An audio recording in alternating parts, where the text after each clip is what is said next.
and we're gonna have to do a review because a lot happened last session. Actually, That's it.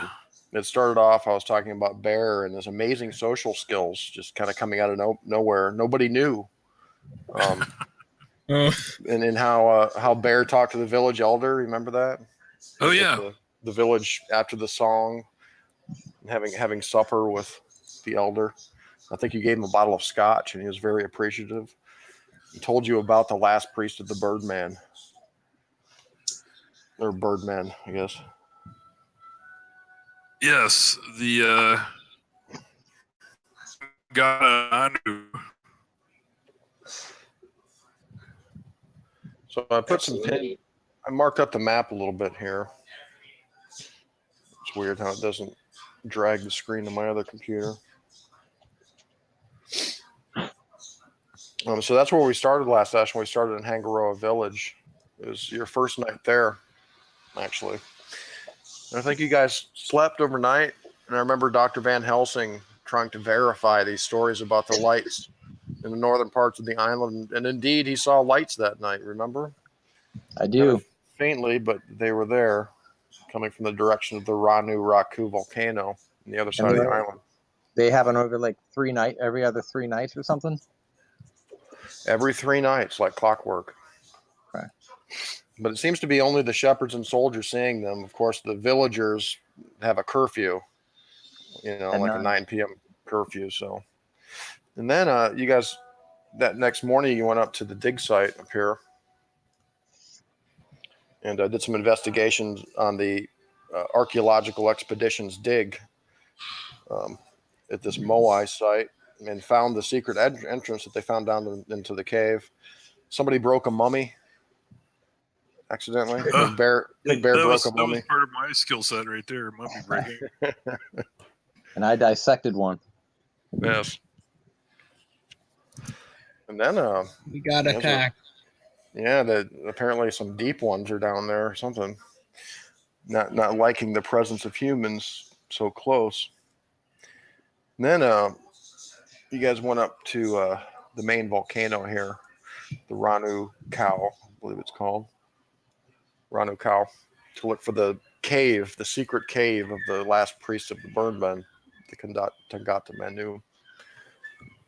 And actually, let me take it over the calendar.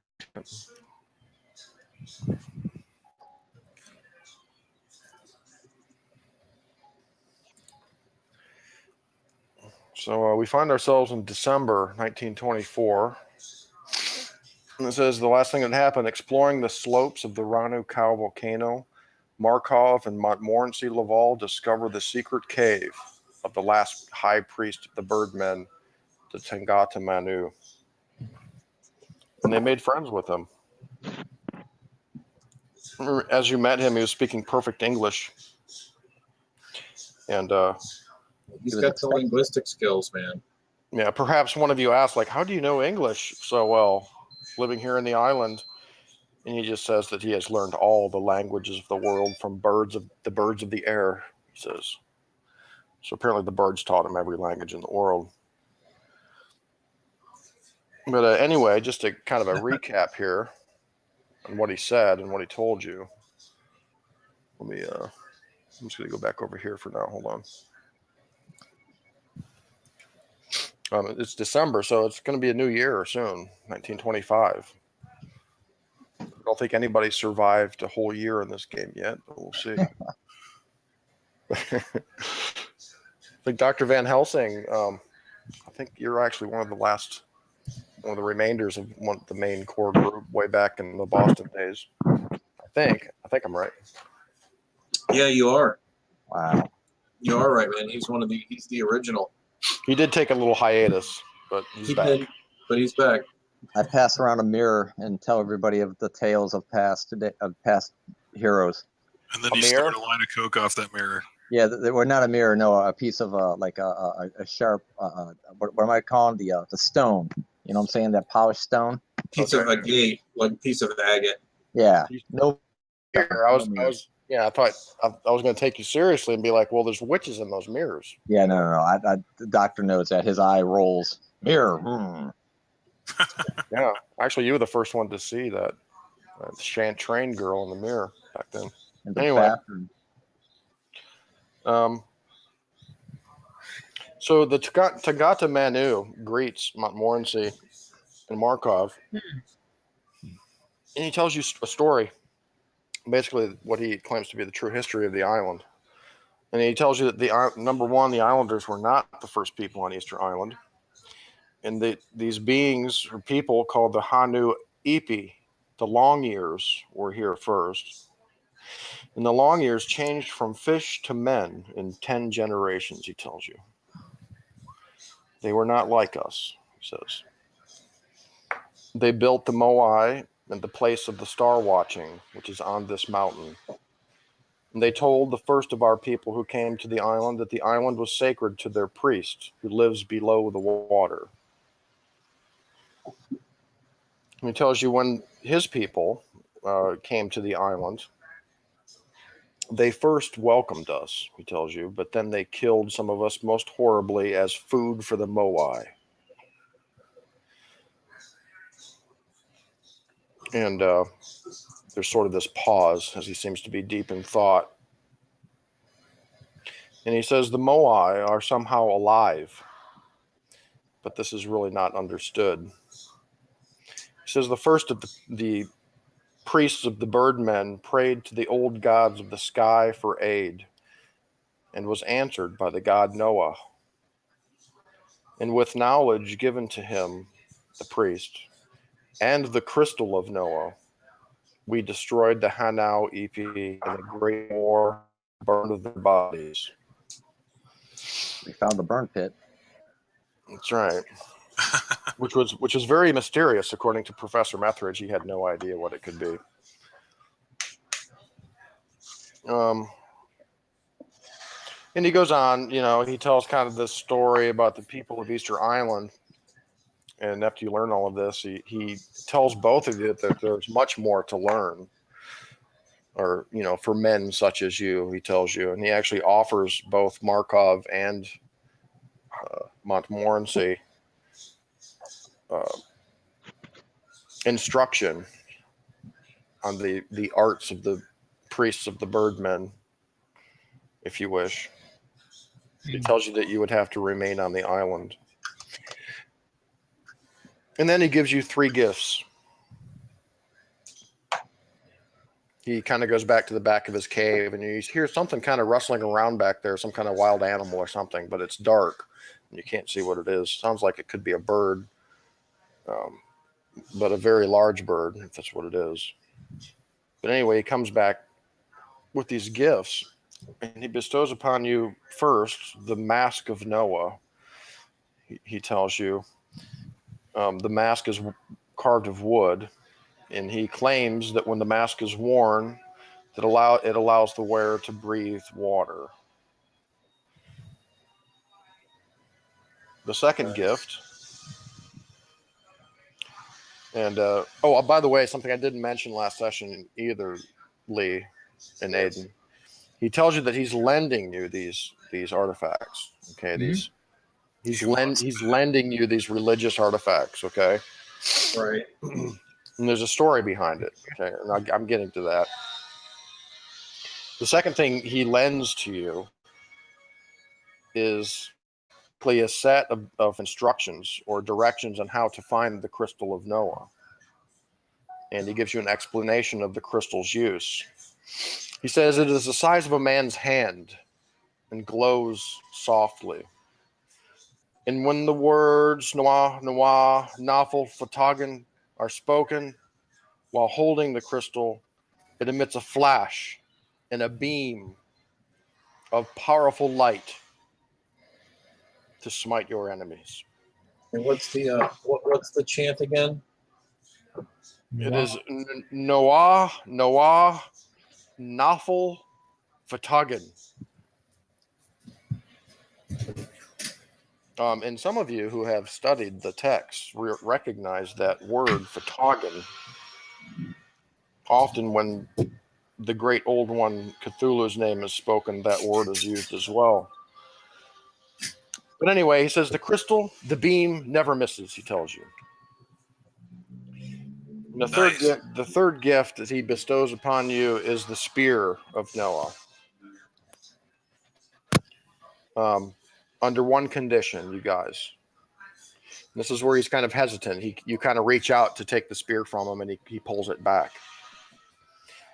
And he says, "But you must swear to me one thing, gentlemen." He says, "You must swear to purchase enough clothing and footgear to clothe and shoe all of the Polynesian residents of the island." Yes? Absolutely. Okay. Absolutely. Oh yeah. You have Almost my word. Okay, You have and my almost word. in Jean-Luc, almost immediately you would recognize the fact. I mean, there are what 1,400 residents or something like that on the island of these things. Yeah. These guys, you know, you kind of do the math in your head, and you're probably looking at thousands of dollars here. It's okay, man. It's totally righteous. I'll Yeah, call I mean- the Vatican. All right. Yeah, Well, the Vatican and the Crown and Shield money, man. That's a couple grand. We The can first do thing that. we're going to deliver is some smallpox infused blankets. And then yeah. Let's not go all old west on them now. I totally agree to that, man. Aiden Aloysius is just kind of like, okay then, and Aiden, you're looking at this spear, man, and it's not just what you would expect to be like a like a native tribe. You've seen like spears before that native peoples may wield or something, but this thing looks kind of special. The wood that it's made out of is kind of shiny. It's got this sort of very thick lacquered finish on it. It's got these symbols and shit carved into it. It looks pretty awesome. So you agree to clothe and shoe the entire populace of the island, and he gives you the spear. So last but not least, he goes on to tell you, What's the spear do? it is the spear of Noah. All right. I'm going to keep the stats kind of secret, I think, for now, because you don't know. Right. It's impressive. We just don't know what Yes. It's a divine weapon. It's very mysterious. The Tangata Manu says that there is an entrance to the cave of evil. He says. I think we've Earlier he mentioned it in the conversation. He called it the cave of the evil god, and he says it's located in the side of the Ranu Rarku volcano, which of course corresponds to the lights. the lights. Yeah. The lights. He said, to find the cave of the evil god, you must go to Orongo, a place of star watching on this mountain. He tells you it's a low circle of stones. And there you must find the sign of the frog on one stone and sight it from across the keystone. And that point marks the entrance to the cave of evil, which is up here on the other side of the island.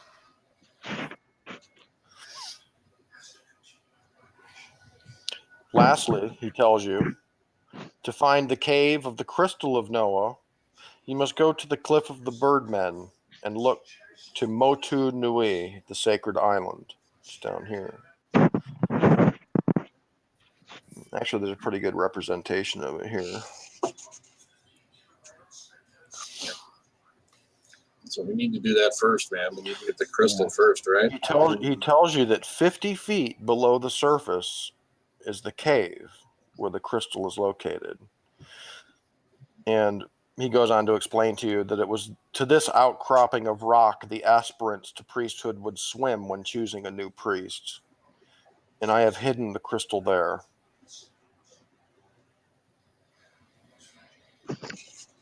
Give me the mask. I'll go get it. Well, it's got to be someone that's got a good swim skill. You got a Why? good swim skill, Doctor. With the mask, you just walk on the ground. That's true. That's true. True. That's true. Do a couple So I lines. guess be in So I and guess out. the key thing with this guy, I think that you guys learned, is that he's very willing to help you for one thing, but he has confirmed that there is definitely an evil presence on this island of some kind, but he won't tell you what it is. Well, with If me, he- I if mean, he knows. I did tell him the whole story, right? Yes, you did.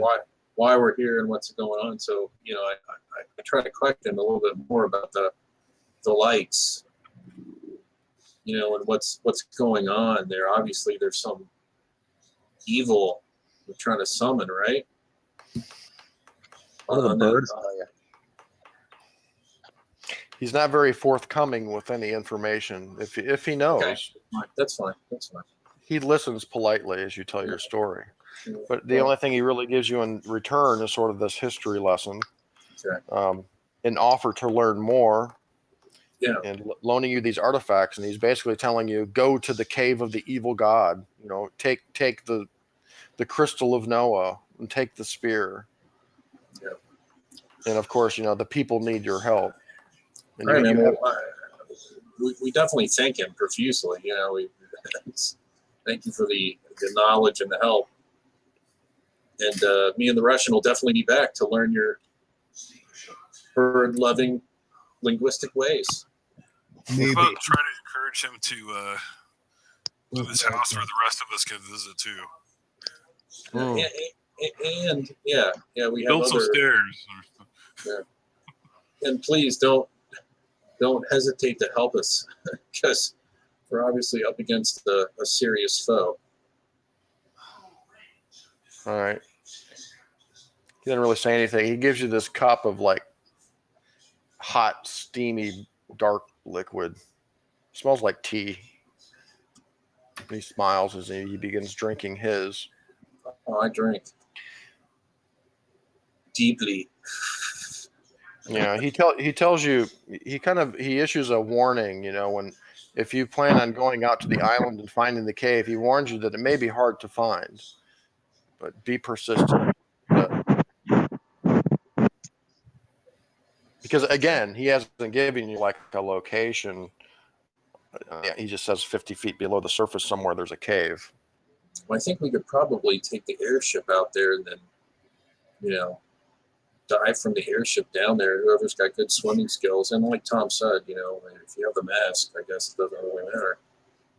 Yeah, I would say too, Lee, like you get the sense also, Jean-Luc does, and Aloysia as well. You know, you're asking him questions, you know, just questions about what's going on, basically.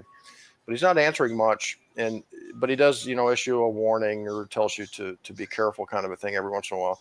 You almost feel like he's testing you in a way, like he definitely knows much more than he does.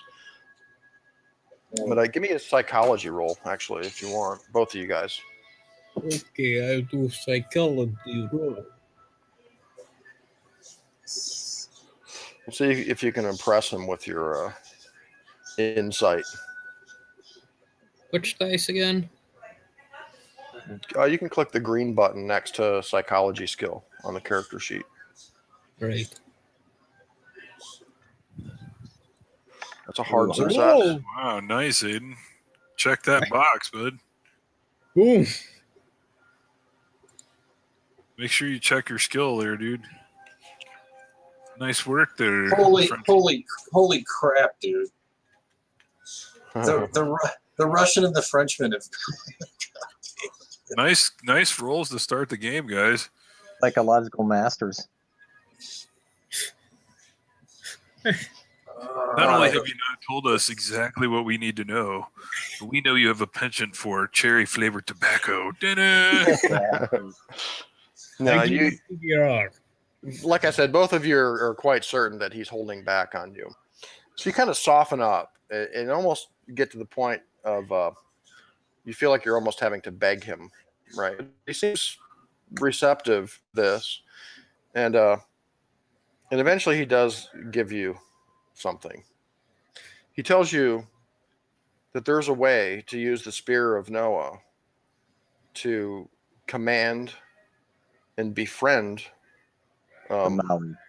The sea, stone. certain sea animals. Oh, Ah. Aquaman shit, man. He tells you if you could spend the afternoon, I would be willing to teach you this magic, he says. Oh, definitely. Yeah. Me and the Russian definitely want to know how to do that. Okay. Gotcha. He says, Still confused on what the heck. Could you come up from the? Would you deign to come up from your cave to teach some of our other friends, or no? You're just going to teach me and Aloysia. He says, Jean-Luc, I'm an old man. My legs don't work so well anymore. Understood. He says, I am quite worried of the soul who attempts to find the Crystal of Noa. Many men have died trying to find it. And many priests and many many men died aspiring to priesthood on that island, in those waters, he says. How many men? So you guys are sitting up on the other group is sitting up on the rim of the volcano looking down. Remember, this is a mountain that you're on, but there's a huge crater in the middle of the top of the mountain. So you guys are looking down into this crater, and these guys have disappeared into the rock somewhere down there for quite a while now. It's been over an hour. And then another hour goes by, and you guys are like, oh shit. They found some more deep ones or something. But you wait. Okay, go ahead. We wait. Yep. No, go ahead. Tell me if you want to do something while you're waiting, or if you don't want to wait. I give my whistle, my high-pitched whistle that Markov would definitely recognize as, like, give us a sign you're okay or something. Okay, fair enough. Listen roll. For Aiden? The guys in the cave, yeah. Yeah. I Let me see. Try to let you guys make as many rolls as I can here. No. But you got it, Lee. Yep. The Tangata Manu fumbled. He's deaf already, so that makes sense. All right, so Jean-Luc, you hear the faint, high-pitched whistle. Sounds like Bear's whistle that Indian thing he does. I mentioned I'm like, oh, you hear that? That's our friend trying to signal us. So I signal back. I'll whistle back. All right, Bear, you hear the return. All of you do.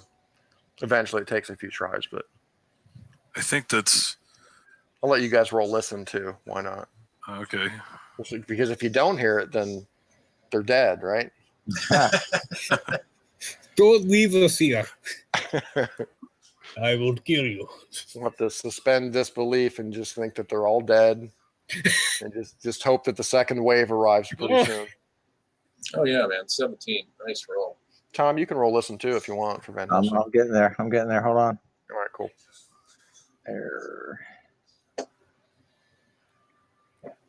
Van Helsing doesn't believe you, Bear. Yeah. He's like, I don't hear him.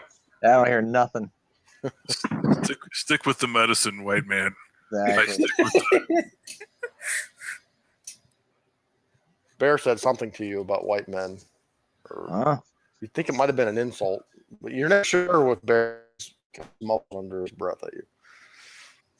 All right, so indeed, you guys actually spend a few hours with the Tangata Manu, and he teaches you guys the technique. And it's another chant, the same kind of chant that you imagine is used for the Crystal of Noa. And it tells you that it will allow you to command porpoises with the spear. Hell yeah. Wow. You guys can summon forth the assholes of the sea. Hell yeah, man. That's the allies you want.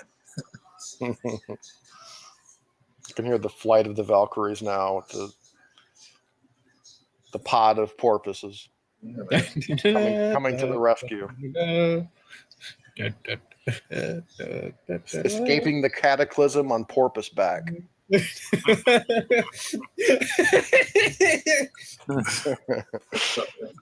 right, man. That sounds good. All right, so there, and then he bids you leave. Now, All right, man. and go to the cave of evil. He says, find the cave of the evil god, and the crystal. You must find the crystal. All right. We go to Crystal. Thank you for all your help. We'll be back. Yes, and he continues drinking his horrible tea. I'm still confused on why he. So, according to his instructions, The Orongo Observatory should be somewhere nearby, right around here somewhere. Really So kind of we'll- still on the mountain, on the volcano, on the side of the volcano. So we'll traverse back up, and the first thing we'll do is we'll show everybody the items, explain everything we heard, and then teach them the chant for the spear and chant for the crystal. Yeah, Bear and Van Helsing, it's almost unbelievable the story that they bring back. You wonder if they've been doing mushrooms or something at first, but When I hear the word, but then they show you the mask and the spear, and you're like, oh, like the angels kind of sing, because obviously these are very special looking items like you've never seen before. At this point, actually, when you're inspecting the items, I would allow an archaeology roll or even anthropology if you have it, Can we roll both? just while you're inspecting these artifacts. Just one, just pick the best one. Antiquities would work too. History? I'm gonna try. Anybody a historian?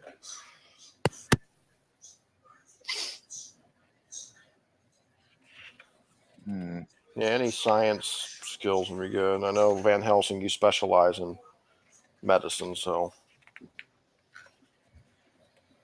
will that work or no? no. If you don't have any archaeology, anthropology, or history, just roll one of those. You have a 1 in all of them at least. History, you have a 5. You could always take them to Professor Methridge, but maybe not. Just give you guys a chance to have a light bulb moment. Look, oh yeah, I saw this in Nameless Cults. All right, they're completely unrecognizable to you as far as their origin, you guys. They don't look like any kind of African artifacts or South American, Polynesian. They don't look like any of those. They're very strange. There's something very strange about this. The wood itself looks very strange. You can't even identify that. It looks like some kind of hardwood, but it's very dark and it's got these strange black veins in it. It's pretty funky looking. Both in the spear as well. Can I roll Spear. Cthulhu Mythos? I have a 17. Yeah, no, it's sure. Why not? Roll Better Cthulhu than anything Mythos. else I got. Yes, you may roll. Negative. I don't think anybody's pushed a roll yet in this game. I think somebody did. Kyle pushed a roll once in the whole campaign. What could go wrong if I pushed a roll on Cthulhu Mythos? What could Well, possibly? that's really terrible, horrible things. So I just wanted to bring that up. Don't forget, you can push rolls. Not Cthulhu Mythos rolls, I don't think, but well, I guess you could. But that would be the worst. That would probably be the worst roll to push. Well, Would I I go try insane? Maybe. Natural world? I know. knows? I can just imagine what the fumble damage would be on that one. Yeah. Well, when you fail a pushed roll, we kind of come to an agreement. Like, if I fail this pushed roll, something like this will happen.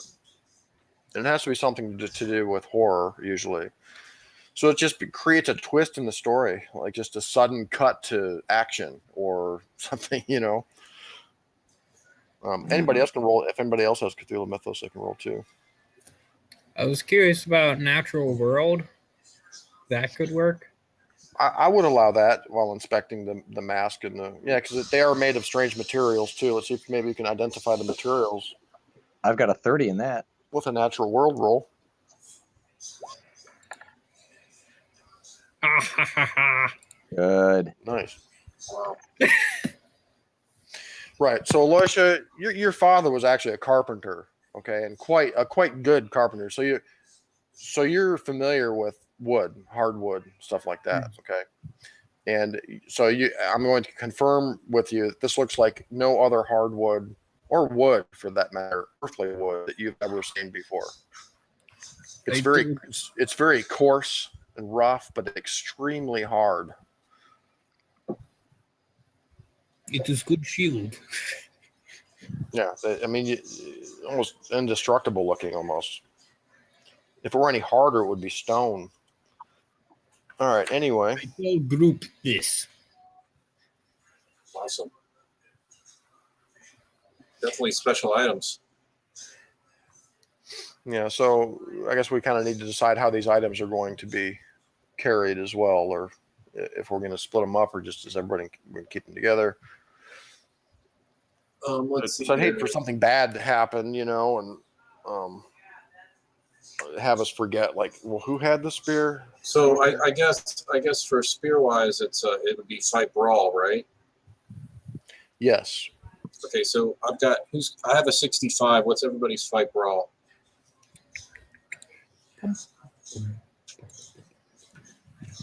Take a look. Yeah, I got 35. Okay. Mine's a 45. Roll is 55. All right. Sounds All like right. you should keep it. These spearmen. John Luke takes the spear. All right. So Jean-Luc is kind of skilled in the arts of martial combat, right? And Yeah. Jean-Luc, while you're checking out the spear, this spear is perfectly balanced. And it seems to be made for throwing. Almost like feels even more kind of like a javelin than a spear, really, but it's perfectly balanced, perfectly weighted. It feels very comfortable. So I relate that information to the party as well. I'm like, this thing is awesome. It's balanced perfectly. Yeah, it seems to be kind of specifically made for throwing, really. It's more of a short spear if you were to use it to poke someone with. Okay, so Jean-Luc has the spear. Who's toting a mask? Who has a good swim skill? I know it's. No, I was waiting for that question. 50. Yeah, you have a 50? Other people? 45. I'm aware that there is swimming, but that's about all I know. I have a 70.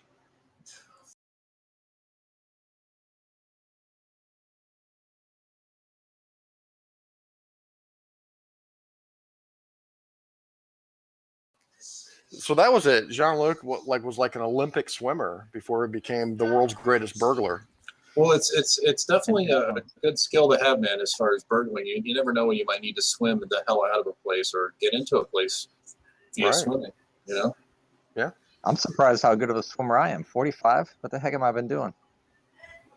Oh, you're on the Yale swimming team, dude. Of course. That's actually a decent score, Tom. I know. I'm kind of surprised as I look at it. I'm like, wow, okay. Van It Helsing was all got a swim score? Everybody looks at it like, you can swim? It was all those summers at the lake when you were a child. Exactly. Yeah. Swimming with Peanut when she was a girl, a baby. Oh, That's Peanut.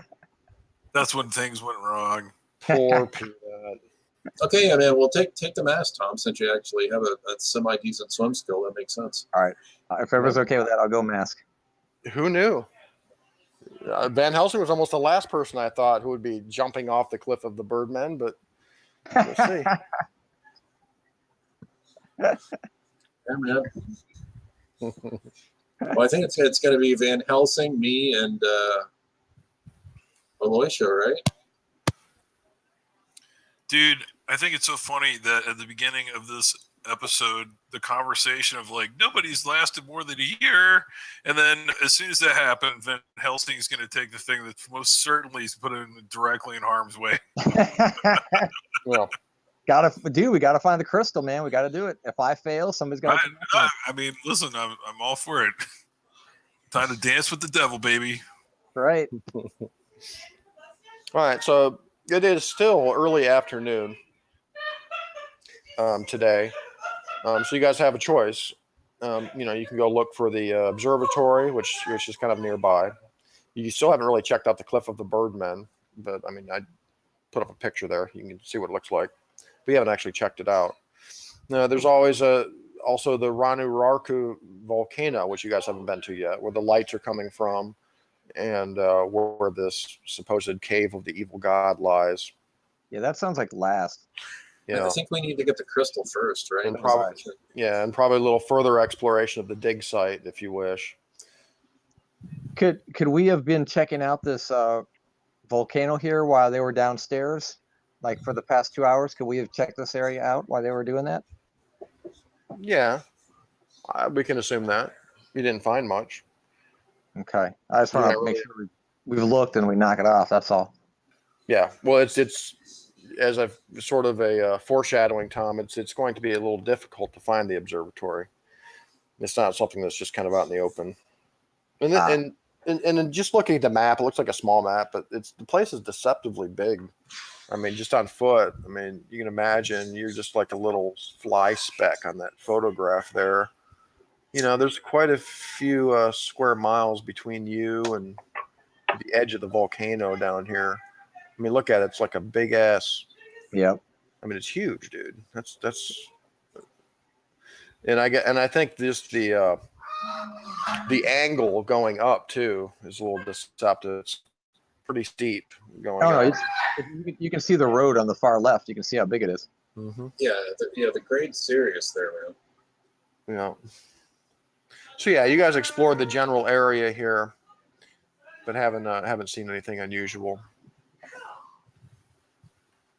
Perhaps you do catch a glimpse, or perhaps you do inspect the Cliff of the Birdmen a bit, and looking out onto the island Moku Nui out here.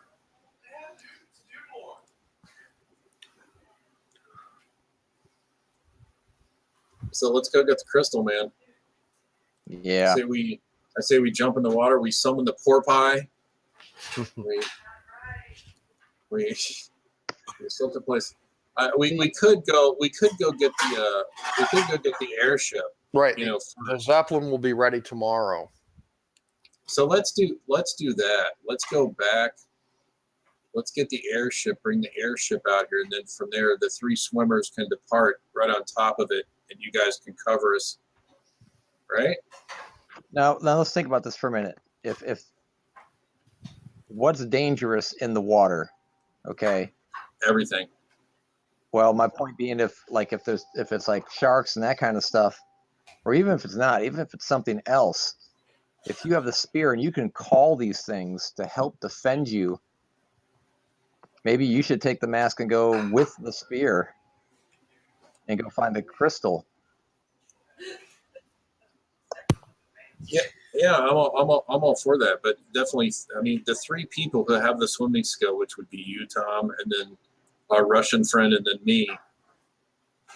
We've got to all be in the water. Yeah, and the real danger, really, Tom, to answer your question, the main danger is just the rough seas and the reefs and the rocks.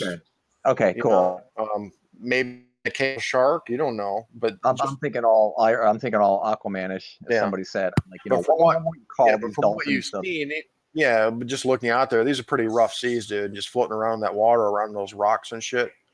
It could be dangerous. All right. So then we're all gonna go. Okay.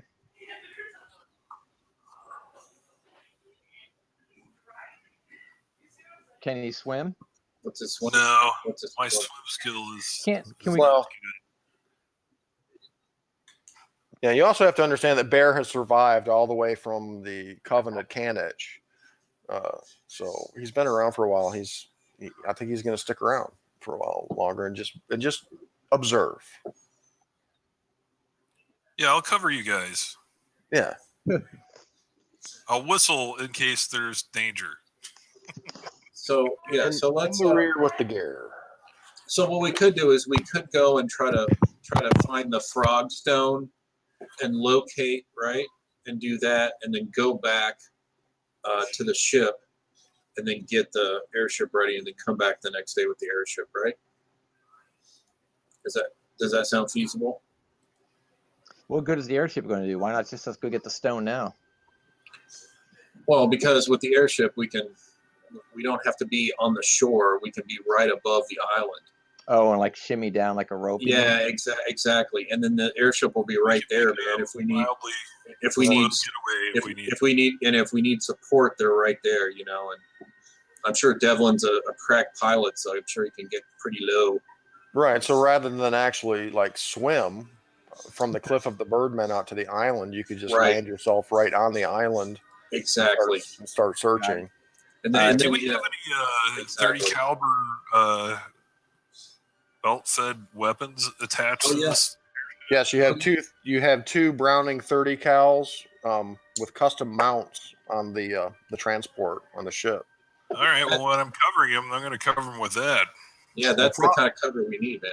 Yeah. The problem is that it's approaching the island in any large kind of vessel is highly discouraged just because of the unpredictable weather and tidal surges and shit like that. I mean, there's a pretty good chance of sinking your boat if you get too close to the island under most circumstances.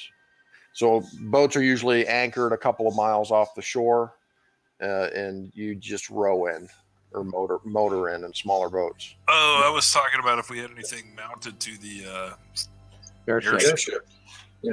Yeah. Oh, I see. Yeah. Yeah. I believe I was thinking the mounts were made for the vessel, but Well, sure they are, but we can Yeah. pop them off and take them to the airship when need be, like now. yeah. But anyway, what I was saying, it's not to say that you couldn't risk taking the boat to the island. You know. No. Airship. Well, we can have the best of both worlds. We can have the boat off at a safe distance, and then take the airship in from the boat. Mm-hmm. That's the way to do it, right? So we have the boat right there, maybe a mile off the island. We take the airship into the island itself, and then we've got the cover from the party on the airship, and we shimmy down and summon the pork pie and see if we can't find the fucking cave, man.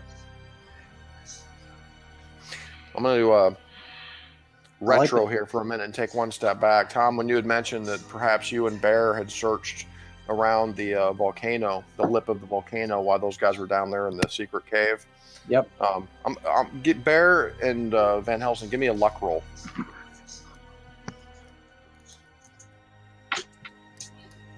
See if you find anything while you're exploring there.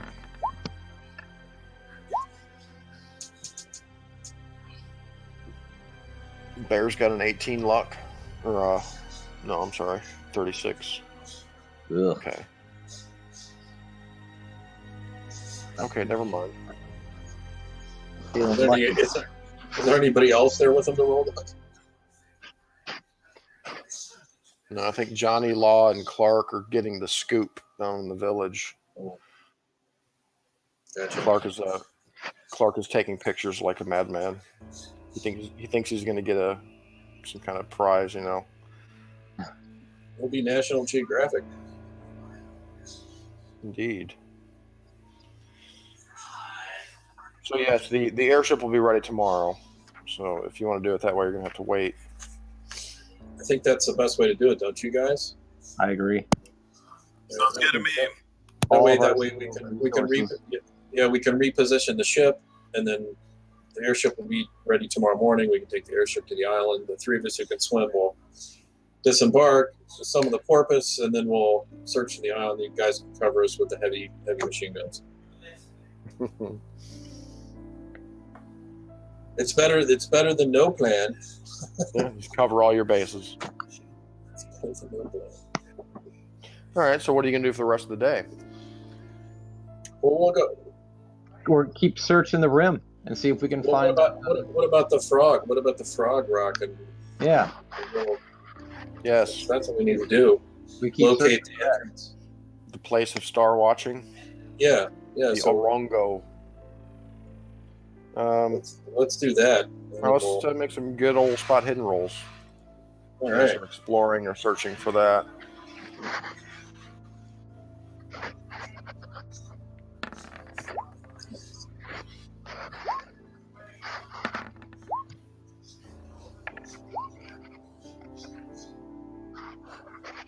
Damn. Oh, somebody made it. John Luke Excellent. hits it. Excellent. So before too long, you come across this. At first, you don't think that it's what the Tangatu Manu was talking about because it's a very simple collection of stones and holes dug into the side of the volcano. So you actually continue searching a little bit, and that's really all you find. So you go back and you realize that this must be what he was talking about. So you start looking around for the frog stone. Let's have another spot hidden.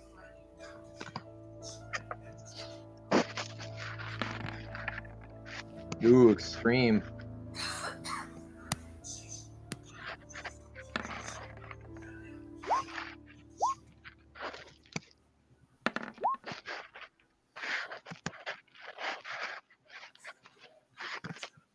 Nice. So Bear rolled an extreme success. Yes, sir. All right. So Bear, you Find the managed same to tree. you managed to find the frog stone. It kind of looks like a frog. Was probably a frog at one time, but none of the other stones seem to have, like small jutting kind of shapes like this. So you realize this must be the frog stone. So you start looking at it and trying to look at line of sight to some of the other stones in this low circle. Some of the stones are set into shallow holes dug into the ground, and eventually, looking to the northeast towards Ranu Rarku, where you're supposed to, you realize, between these two stones must be another stone, and there's several stones there. So after just a little bit of working it out, it looks like you have figured out how to line your sight up, looking through the frog stone into the sighting stone, and the point beyond in the distance, kind of in the haze, on the side of the Ranu Rarku volcano. That must be the point where Mark the it. cave of the evil god is. Mark it. All right. Well, I memorize it, Yeah, and then I show everybody else how to find it. yeah, it appears to be like halfway up, somewhere kind of in the middle, a little bit further west than east. So you have a pretty good idea. Maybe just draw a representation of it, like a drawing, like an artist would draw. So now you have a pretty good idea in where the cave of evil may be. Can you mark that on the map, Sean? The estimated area. Yeah, just consider it to be near this pin up here where it says lights. It's Okay. somewhere on the southeastern face of the volcano, facing towards you guys. So if you approach the volcano from the southwest like this, if you approach from this road actually here, you should be facing almost right at it, and it's somewhere about halfway up.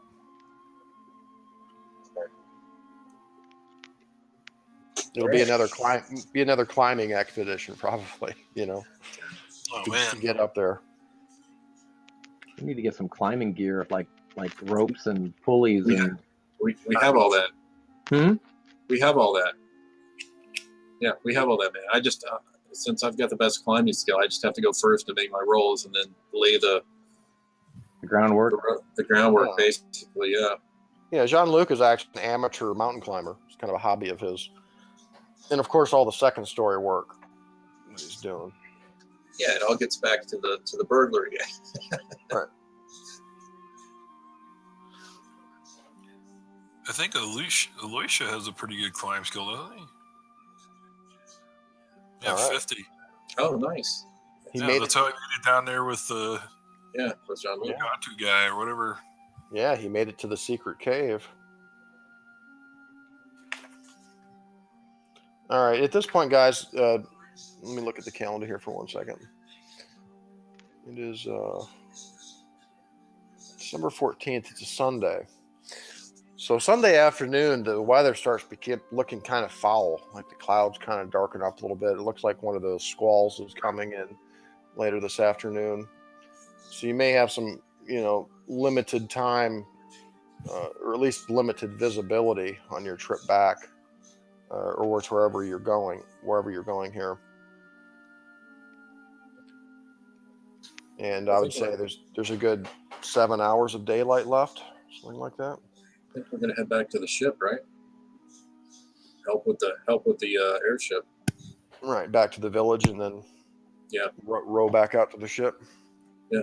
Now, just for party sake, I pull the party aside, make sure no one else is listening, and I'm like, it's a real shame that we can't get the military involved,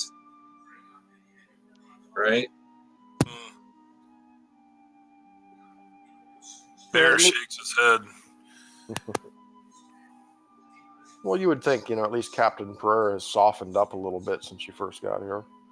I'm like, we can play the Catholic side, we can play the Vatican connection pretty hard, and let him know that, the people that were involved attacked the Archbishop, You know, we've got some information about these lights that are occurring on this mountain every 3 days. We think maybe, you know, Carl Stanford and his coven of swine lords are up there doing something.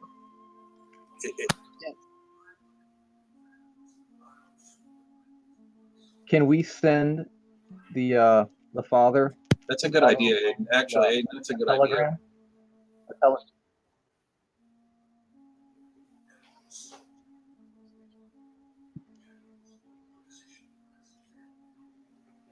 Well, no, Yeah, we definitely don't want to let him tell him that the magical Birdman showed us the way. I was going to tell the father to telegram the the general running this place and the Catholic priest. You know, say, hey, you know, like hey, do whatever you can to help these guys and tell them why. And maybe you can get the Pope to send a telegram. Use all of anything we can do to help influence them. A popogram sounds like the way to go. I think a popogram would be pretty good. That or the Father Guido Sarducci thing. Yeah. So you're saying like so we get done sighting the Frogstone, we come back to the village, you send the telegram to the Vatican. I sent a telegram to the Father O'Brien. Bishop, yeah. And he sends a telegram to the Vatican and says, hey, Pope, send a telegram to Easter Island and tell them what to say. You know, based on what we've been doing, they're there now helping out. As far as supporting us, right? Exactly. Yeah. And then we can come back the next morning to the village before we depart on our ship and check in with the captain. Yes. And See let if him he know got them. and let him know about the lights, or let him know about the location, as Aiden was, you know, talking about.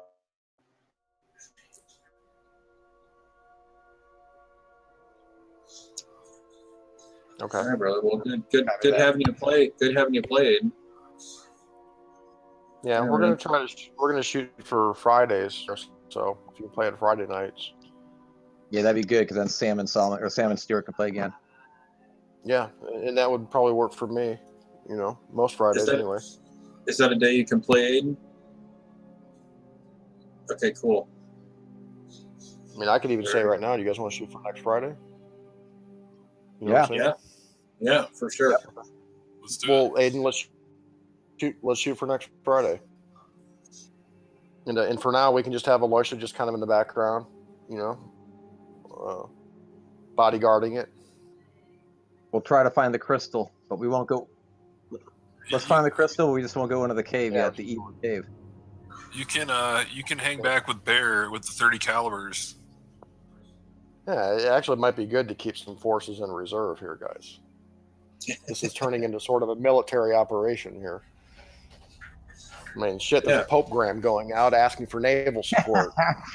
Right. And the Pope sends one to the priest here on the island too, telling him what to do. Get on an exercise program and stop eating so much.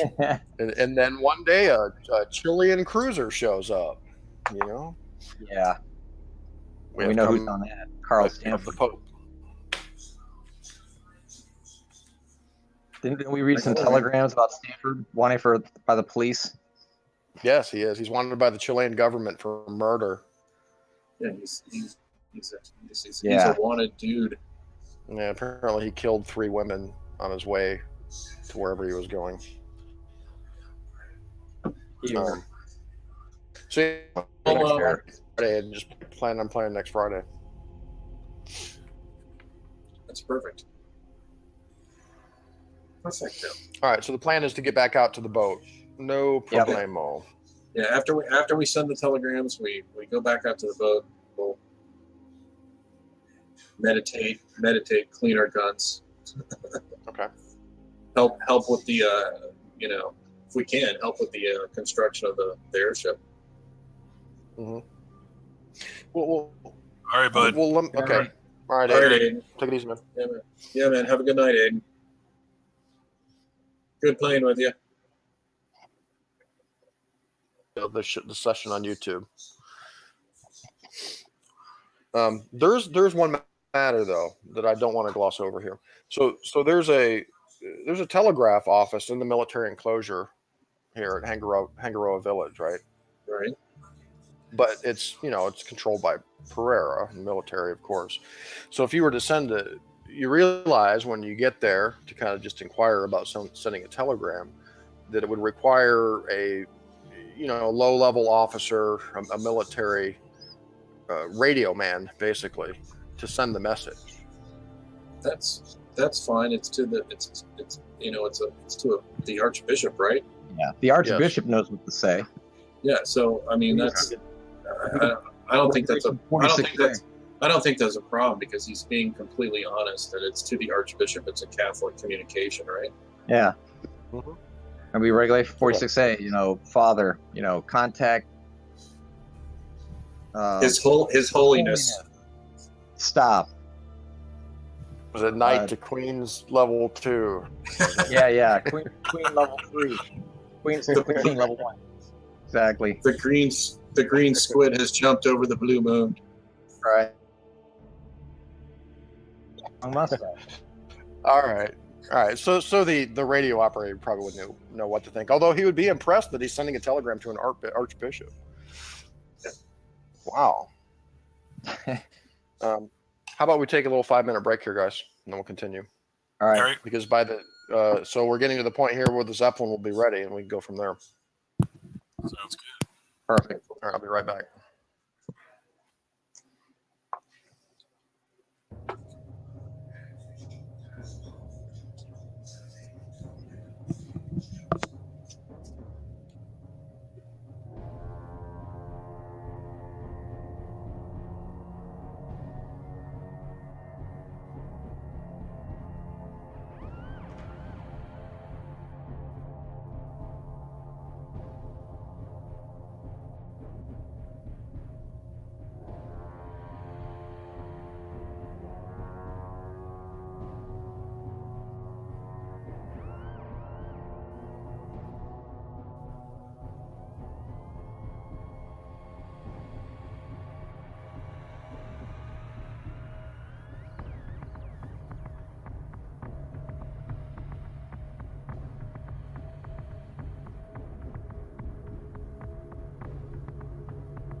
Yo, homie.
I'm back.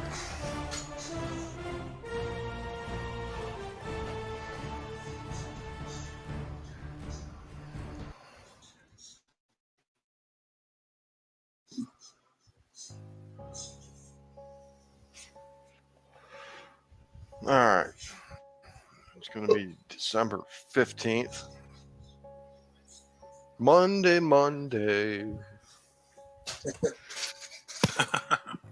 Nice. You know, everybody wakes up with the Monday blues.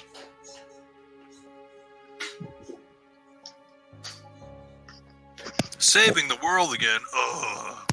Let's go find ourselves a stone, a crystal.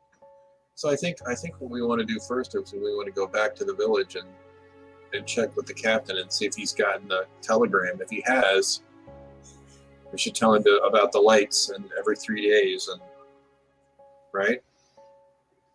Yeah. I'm in.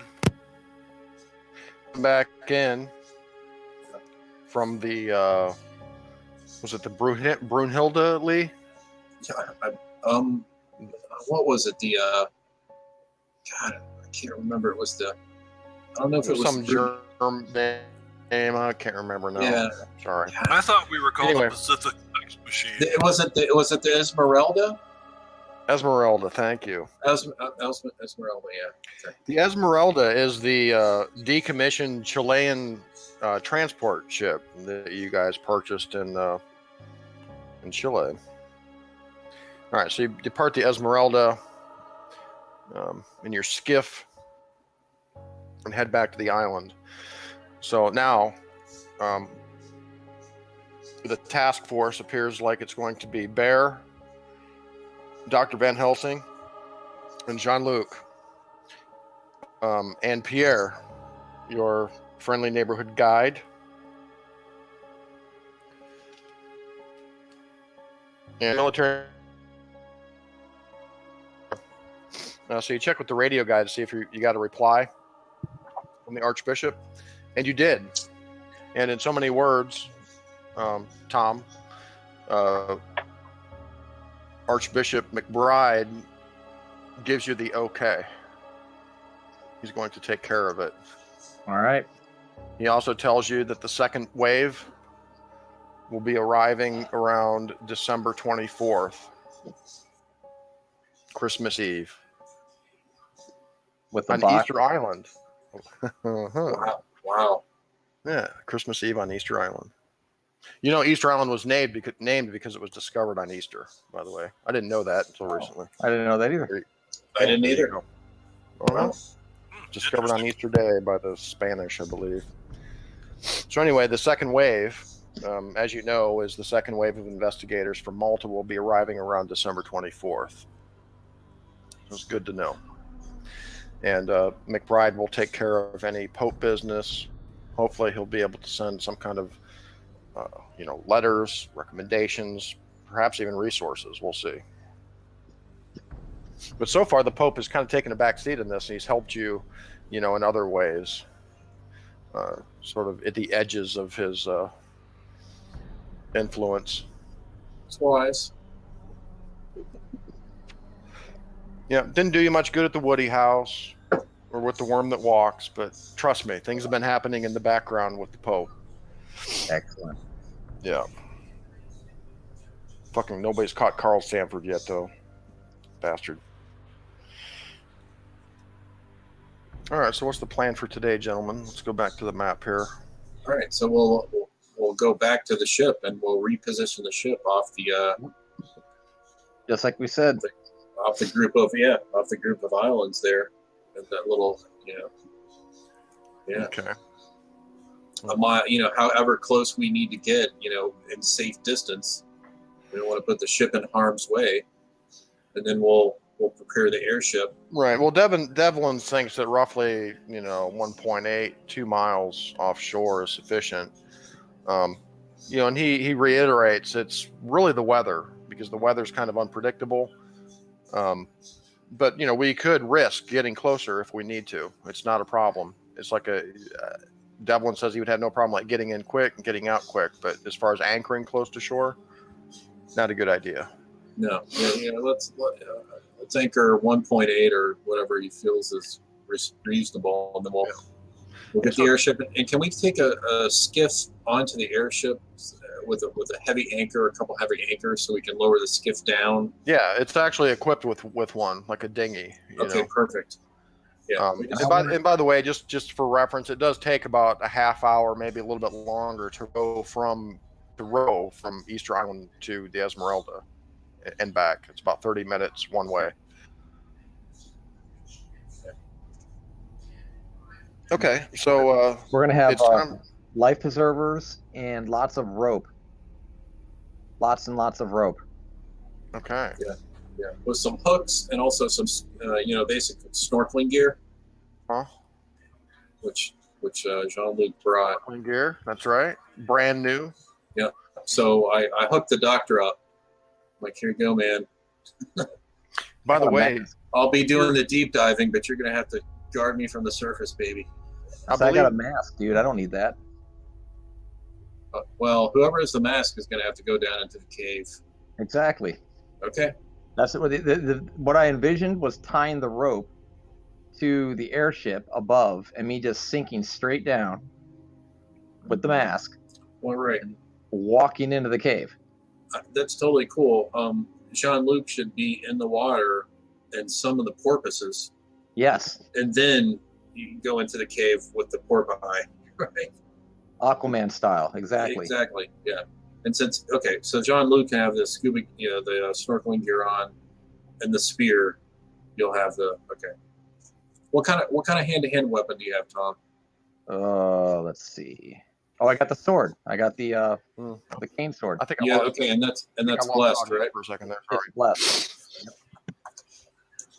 I missed the last minute or so, but I was going to mention the period correct term for life preservers, Tom, or lifesavers. I think they called them lifesavers back then. Okay. No, me and I were discussing the approach to the cave. Should it be under the water? I was going to tie a rope to my waist and tie the other end to the airship, and just lower myself down where the mask is, keeping all the way down to the bottom, tied to the rope. Lee was going to have snorkeling gear on, and he's going to have a spear, and he's going to be swimming it around on the top. He's going to summon a bunch of porpoise to surround us Aquaman style. Protect. Okay, well, I have to interject. Okay, Uh-oh. You have to realize that it's not necessarily a summon effect; it's a control effect. I got you. All right. It would be probably very hard to find some porpoises around here, though. Well, he can.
let me.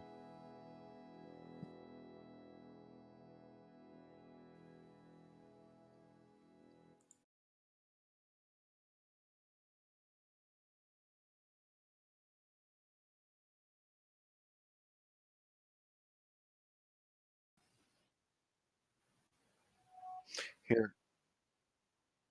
Here's what I'm gonna do. I'm gonna do what we did last time, and I think it worked for him before. Is disable chat tech and re-enable chat tech. So Right. your screen's gonna reload a couple times here. All right.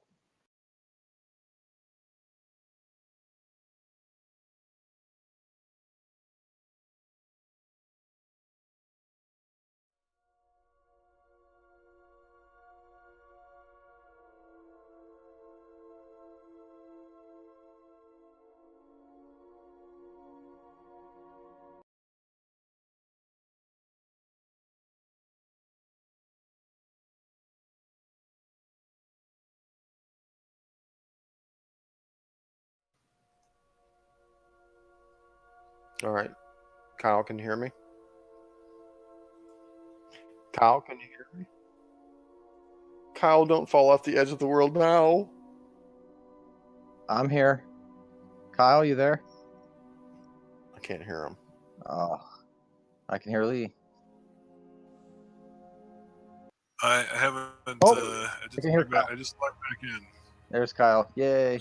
Okay. Yeah, I had to get off this the Wi-Fi and go to my hotspot, so we're good now. Okay, cool. You hear this sound. It's a rumbling sound coming from further up the mountain. The ground trembles slightly.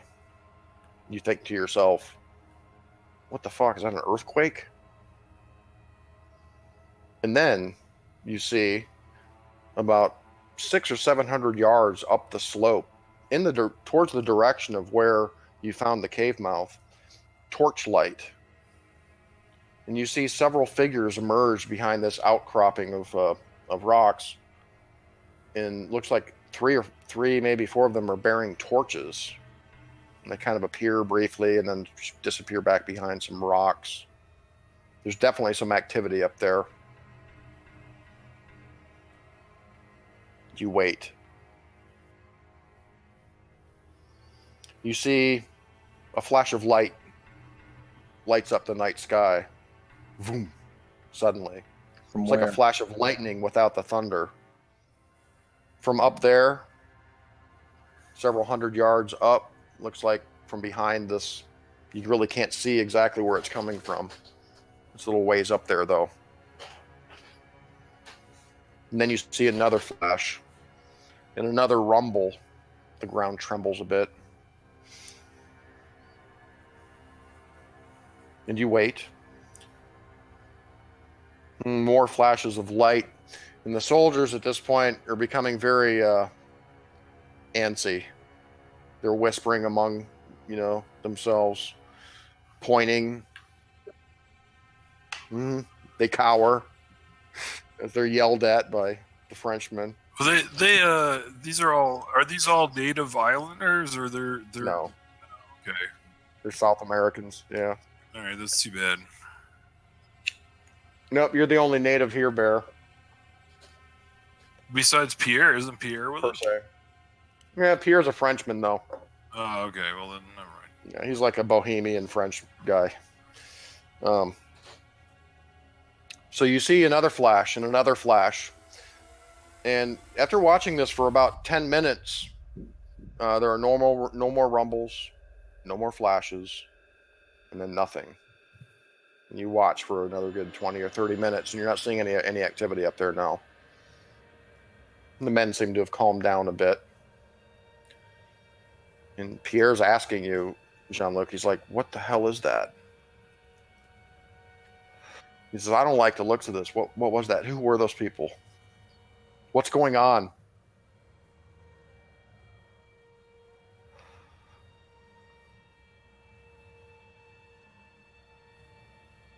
Isn't he just like a homicidal maniac? What is he doing? Is he what?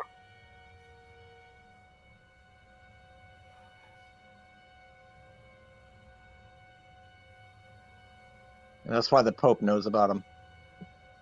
Yeah, Their lead was taken.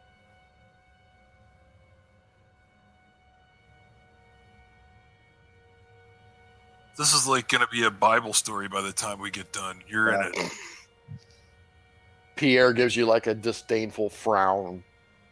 He doesn't look too happy to be here right now. I say, you're helping save the world. People off front, yeah. Yeah, Dr. Van Helsing with his lazy eye. Yeah. You're saving the world. You're son. saving the world. Should make Pierre roll a sanity.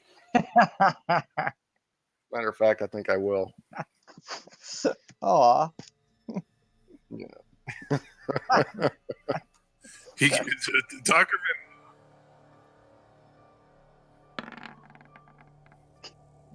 Oh, dude. Well, he can heal your body, but destroy your mind. Oh, man.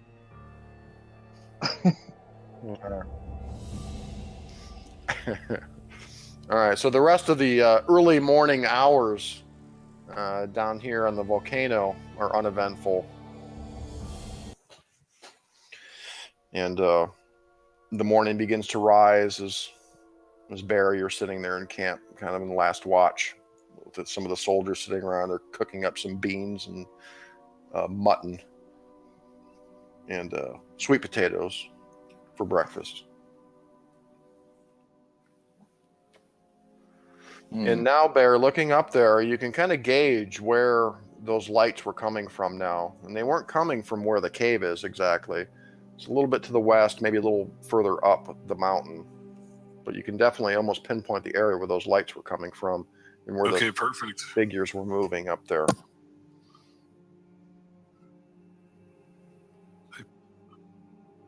I paint the target and we launch Tomahawk missiles at it. Roll.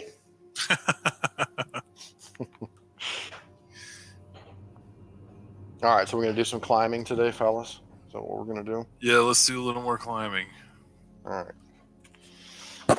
Jean-Luc, lead the way. All right, give me some climb rolls for those who are going to be climbing up there. So you're climbing up to the location of the lights or to the cave? Or both? Okay. Yeah, I've already seen the cave. Yeah. Yep. Okay. Got it. All right, so give me some climb rolls. You get a bonus die. So you can roll twice and take the better roll for climb. Awesome. And just don't fumble. Wow, nice. Very nice.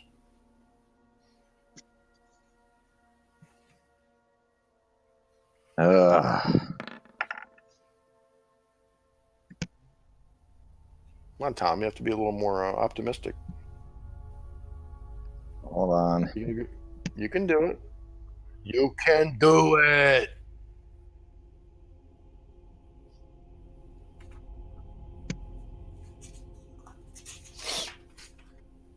Hold on.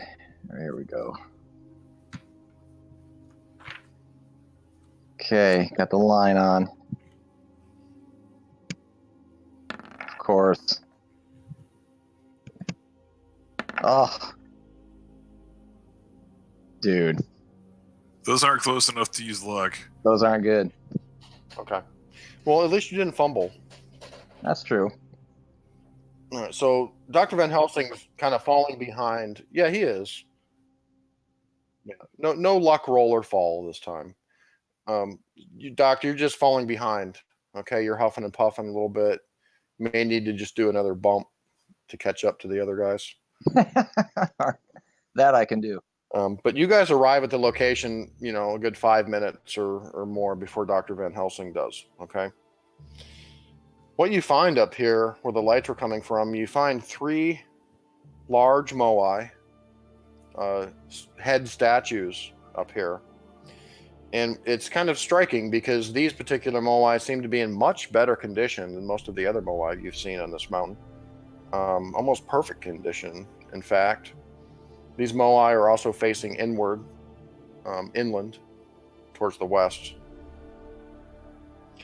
And among the stones and the kind of scrub There's this scrub kind of growing up among the stones up here.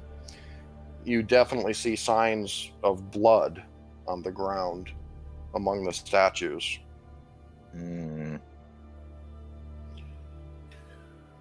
Is who's Fresh. As a matter of fact, Bear, actually, you have tracking, don't you? You have a I track do. skill? Yeah, Yeah, sure. go ahead and roll track. Let's see see how accurate your information is here. Yeah. Damn. Oh, not even close. Okay. This was desert. no- I could read this. Yeah, no sign of any tracks, like you'd expect maybe some footprints or something like that. None. But you do locate an area near one of the statues. There are 3 statues, or 3 of the Moai. Near one of them, you find the area. It looks like somebody was killed here, because you find some pools of blood, and this looks like the source of where the blood around here is coming from. It's like somebody bled out in this general area here. Spell to raise and lower Riley. Does it require sacrifice? Not according to Dr. Underbook. Okay. It just requires a chant. And the more people doing it, the better, he told you. What are they doing here? Killing people. What are they sacrificing for? What are they trying to appease something or sucking up PowerPoints? Yeah.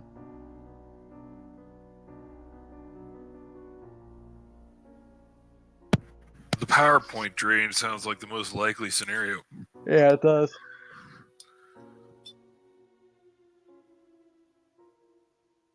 Exactly. Give me a spot hidden, guys. By the way, Tom, the spell lower relay must be cast from atop the blue monolith. Don't forget. Where is the blue monolith? Nice. Well, it's supposedly going to be on the Isle of Relay when it rises. Oh, all right. So we're not talking about. I'll have to swim there. Okay. Right. Eesh. Look at that. Jean-Luc comes through. Jean-Luc, you notice on one of the statues, kind of looking at it, a little higher up, the sun's kind of glaring in your eyes. It's kind of hard to see, but it looks like what you would swear are scorch marks on one of the statues near the top of it. So you look at the other statues a little closer, and they all seem to have these sort of these dark scorch marks on them, kind of up in the upper parts of the back of their heads and near their foreheads as well.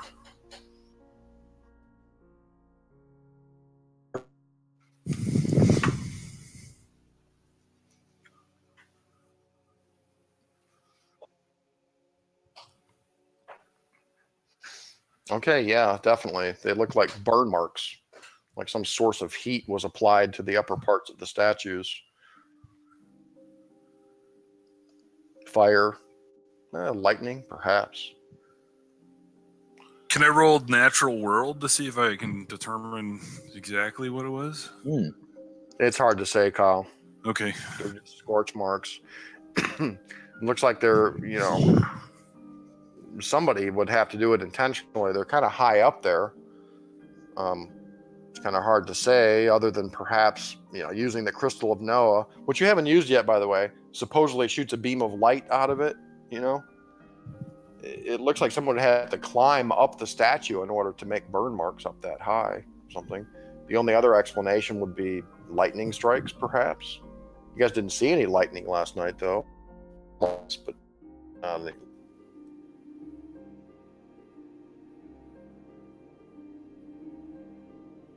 it's all very mysterious. You want to do it with all these guys around here? I thought about that. Well, the soldiery didn't come up with you guys. Yeah, it's just you guys, the group's here. Okay. All right. When I get there, am I there? Huffing and puffing? Doing a bump? Yeah, finally, Dr. Van Helsing comes up over the crevasse. and he's huffing and puffing. I start His hands are kind of cursing under bloody. my voice. Ugh. Horrible climb. You got sand in your shorts. You gonna try to use the crystal? Is that what you're going to do? Yeah, we'll try and Right. It's Noa Nafel Fatagan. You got to say it, Tom. Noa Nafa Fataki. Noa Didn't work. Nafa Fataka. No.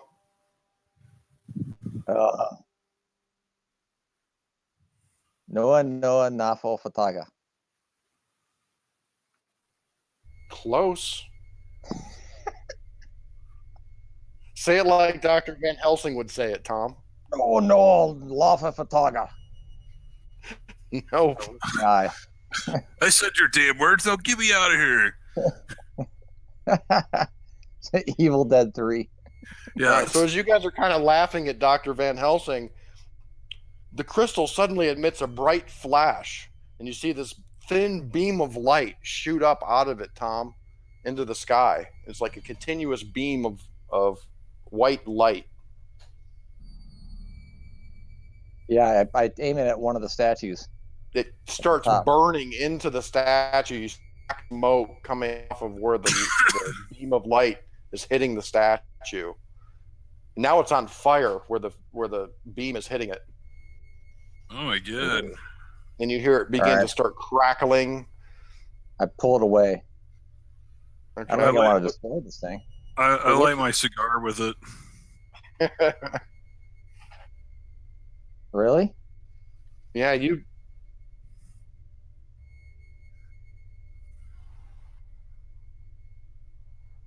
Well, yeah, Dr. Van Helsing kind of willed it to stop, right? And it stopped.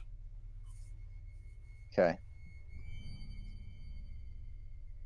It looks like somebody took a industrial blowtorch to it and burned a 3-inch diameter hole into the statue. Oh, dude. A couple of inches deep. This is Perfect for weed. lighting my cigar. Yes.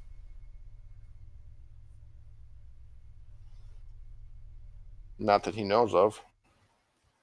Dude. You feel fine. You don't feel tingly or hot. So that's a good point. And it went until I said turn off. Yeah, That's you basically kind of turned the beam away from the statue and just kind of was like, that's enough, and it stopped. You didn't say anything or do anything. You just kind of thought, okay, stop. All right, Carl Stanford, let's go, bitch. Let's fucking go. And the crystal continues to pulse, in your hand lightly. You see that white speck of light burning inside of it. Feels warm to the touch. Noa Noel Nafel Fatagan. Nice. All right, our mission's clear. Next somebody game, was man. definitely up here, and somebody got hurt. We're going spelunking. Yeah, somebody definitely got wasted. I don't know if you guys noticed this, but this is kind of interesting. I'm just going to show you this picture. You just look at this banner right here. Yeah, he's got the crystal in his hand. Yeah. And he's got the spear and the mask. I did see that. Yeah. Kind of like that art style. It's kind of funky. It is. It's like old school Call of Cthulhu funky. But it almost looks like he's asking the Moai to follow him somewhere. He's pointing that direction. Come this way. Yeah, that's he's threatening with the crystal. Follow me, or I'll burn you. Noa Nafel Fatagan. Yeah, it does look like he's saying, "Come with me" or something. Expecting Either that, or it looks like he's maybe warding them. Yeah. I don't know. I'll let you interpret it. But these little banners so far within the entire campaign do contain some little clues. Oh, yes. Right down to those little dolls. If you notice in the last one, they even had armbands tied, looked like they were tied down. Right. I don't know why we should tie them down, because they run away. Yeah. These guys got a little film canister with the camera. And that I actually didn't put this one up until after the encounter at the Woody House when the guy jumped out of the pile of skulls with the wood axe at you. Oh man. Oh, nice. And here you've got old Christopher Edwin in his library. That's pretty cool. Canich, of course, and the circle stones. What appears to be a black sun or something back there. That's weird.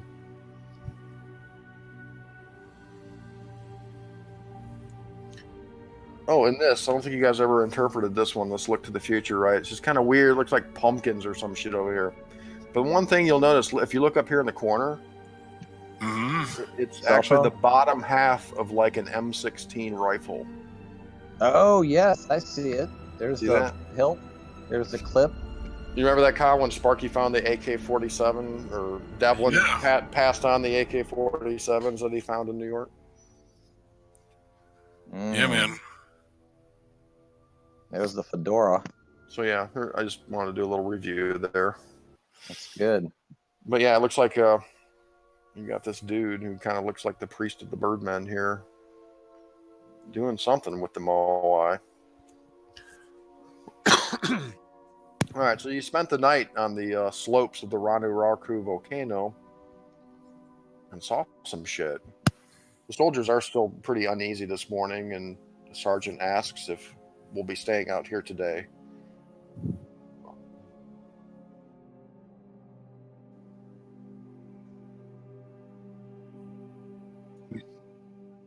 We know they'll be back in 3 days. So will the destroyer. A few days past here, we're going to be spending Wednesday night, I guess, on the Esmeralda again. I guess you guys are going back out to the ship every night, right? Which is probably pretty smart. So you have the option, so why not? Well, and I think we should probably doing this, but just make sure we keep watches on deck. Yes. Yeah, I believe we've got 30 men for the crew, so Devlin's got that all covered. He's captaining the ship. Make Both sure those ships. beasties don't fly overhead. Right. Okay, so Thursday morning comes. So that when we look there, that was the night of the 17th. So 1, 2, 3. So the light should be again on Saturday night if things are going to continue the way they've been, and it's Thursday morning now.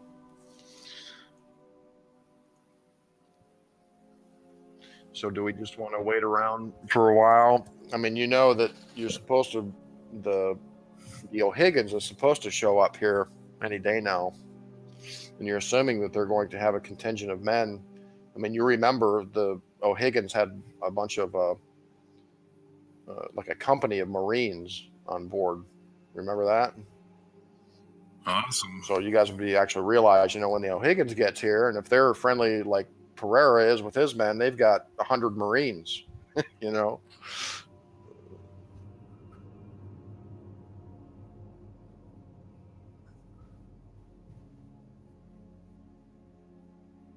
Mm-hmm. Yep. So let's see, Thursday morning. So the O'Higgins is expected to arrive on Saturday, which is the third day. So it's up to you guys if you want to. I guess we can just kind of wrap up the session now, and you guys can think about what to do between now and next Friday. But you'll have about 2 days, 2 or 3 more days until the O'Higgins arrives to do whatever. But you guys made a lot of progress tonight, and nobody got hurt. Yeah.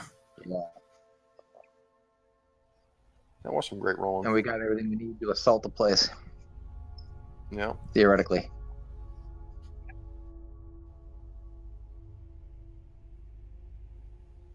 Yeah, you got the crystal, the mask, and the spear. And an arm. Remember, the priest, the Birdmen, lent those to you. He didn't give them to you. Yeah, of course. We will return them. All right, cool, man. Good session. Yeah, that was a great game. Yeah, It was good. absolutely. Yeah, and I then look forward to one of playing. I look forward to playing on Fridays too, because it would be ideal, Tom, if your boys and Aiden, on all those guys, if we could all play out the last few sessions of this campaign. The more the merrier, you know, because this will get to a point. I mean, you realize, you guys know that Carl Stanford is accompanied by at least 80 people. I mean, that's the report anyway. So depending on what happens here, you could be, we could be going to war here, basically, is what we're looking at. That's The what Higgins arrives, and you have a company of Marines at your disposal and a warship. Bring it on. You know? And that's how the story is actually intended to be. And I'm glad it worked out that way. The letters to the Pope just kind of, you know, were the magic touch. Awesome. Yeah, perfect, man. Excellent. I mean, of course, you know, in the near future, within the next week, maybe two, the second wave, all of the guys, the plan is for all of the guys here in Malta, which is this group here, are preparing to ship out to Easter Island. All of them. Father McBride is working diligently on finishing the box. Ah, yes. Yep. Hopefully we'll have another gate box. So we can get the Before hell too out of long. there. Yeah. The gate boxes have been kind of disposable so far. Yep. And you lugged the last one around for, you know, one chapter. And then bailed. I've But that's seen what- people play this campaign. I've watched them live play this campaign, and a lot of groups find the gate box in the catacombs underneath the Boston Lodge, and they have it for the entire adventure. They just lug it around with them everywhere. Just, you know, try to be careful about when they use it and how they use it and stuff. They were. No, They no, pop- Hopefully, what? what well, do I'm they do? just They saying, pop hope- out at the cabin. I think the one group that I was watching, they weren't necessarily using it for like a combat escape mechanism. They were using it as Okay. sort of a last resort kind of a thing, you know. And I think the whole time also they were creating more gate boxes the whole time, kind of like you guys are with backup characters in the background trying to, you know, make these gate boxes and stuff. But no, it's nothing on you guys. I'm just saying, it's like you guys find the gate box underneath the Boston Lodge and immediately used it to escape, which was good because, I mean, fucking, you guys were taking a hail of bullets from Yeah, it was Max serious. Reno. They fucking killed Yusufus, you know, before you got away. That was the only way out. That one. It really was the only way out. And in the desert too, you know. Yeah, Jean-Luc and Bear get back to camp and their cars are all ripped apart and they've got some cultists or something up there on the hills looking down at them, like expecting, you know, they're of course probably set a trap or something. It's like really kind of the only way out too. Yeah. So, no, fortunate we had it. so I don't know if there'll be enough time to make another gate box. We'll see. It depends on how long things kind of drag out here. All right. But time is ticking. And you know, of Good course, it deal, looks like they are sacrificing people up here, but for what purpose and why and for how long? We made some good traction tonight, though.